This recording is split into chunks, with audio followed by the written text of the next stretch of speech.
Let's talk about women's health. Mhm. 30% of women's, all of us go through menstrual problems, PCOD, PCOS. Right. Modern medicines are still arguing about the basics of female biology, right? Yeah. So, how does spirituality and consciousness see this about a female's body, and how does this help us? So females are a very unique category, I like Yeah, to say. They're actually very good conductors of this energy. They're unusually receptive right. to these divine blessings, even more so than men, I'd like to say, depending on the consciousness of the men, of course. But they're unusually highly receptive. So when we look at a woman's nature, right, if you look at what science and medicine has disregarded, that's been women. We have been disregarded, misdiagnosed, What is science mismanaged. ignoring here? Because all the science studies in the past, you know what they've been conducted on? Male bodies.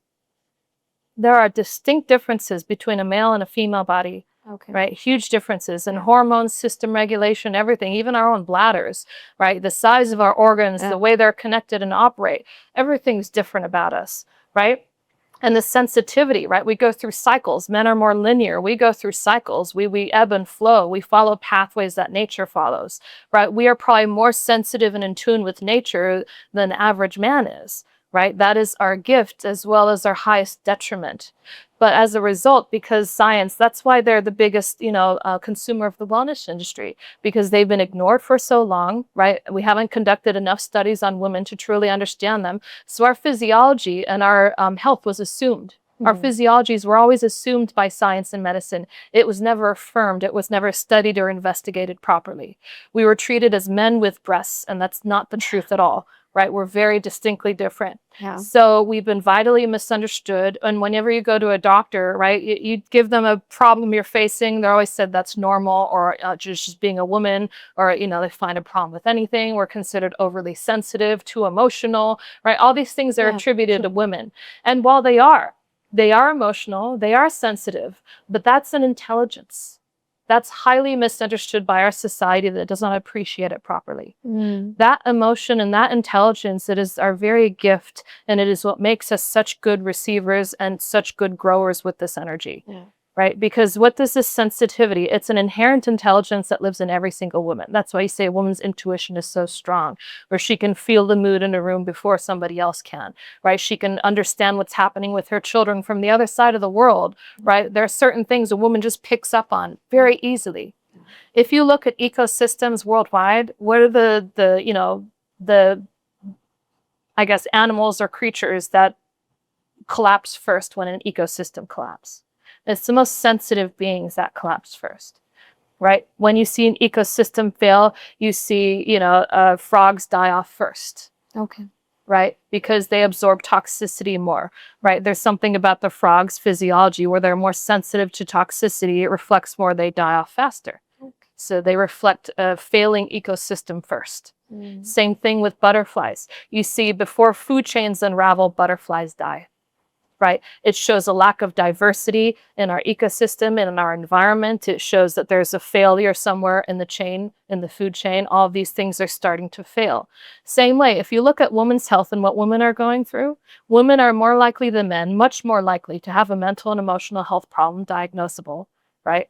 And at the same time, if you look at the number of women with menstrual wellness problems and menopause problems, we could say the number is like 30% of diagnosed with like endometriosis, PCOS, those kinds of problems.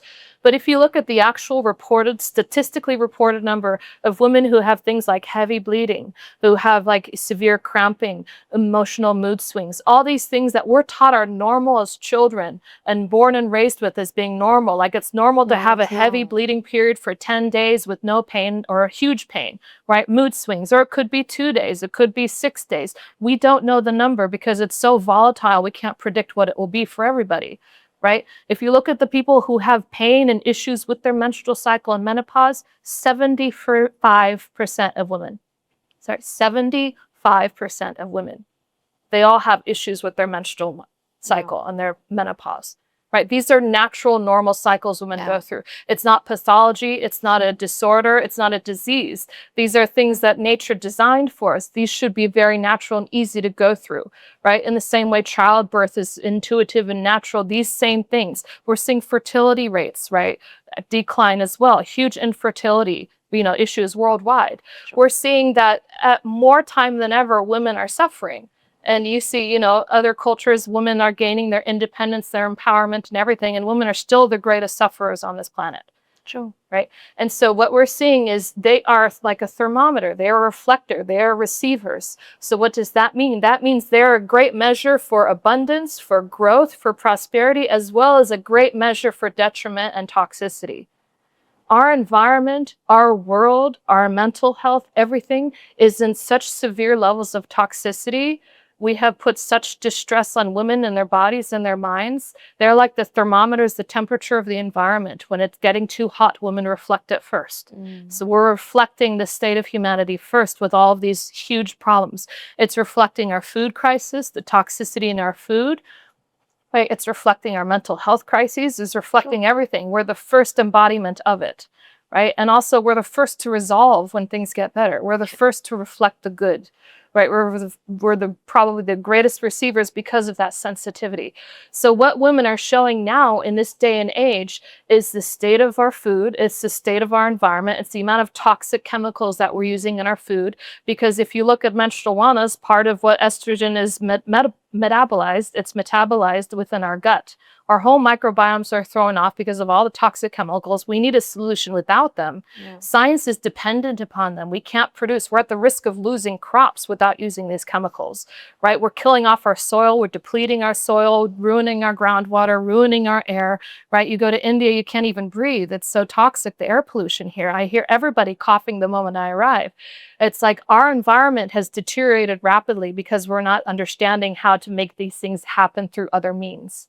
Right. And then as a result, right, we're also seeing the mental health epidemic. We're seeing mental health, right, suicide rates, all these things, huge influx. Especially we see that with the younger generation, suicidal tendencies are increasing. Their mortality rates are higher. When we're talking about longevity in life and the mortality rates going down in first world countries, what we're seeing is the youths are the ones that are dying, not the older generation, because they're killing themselves.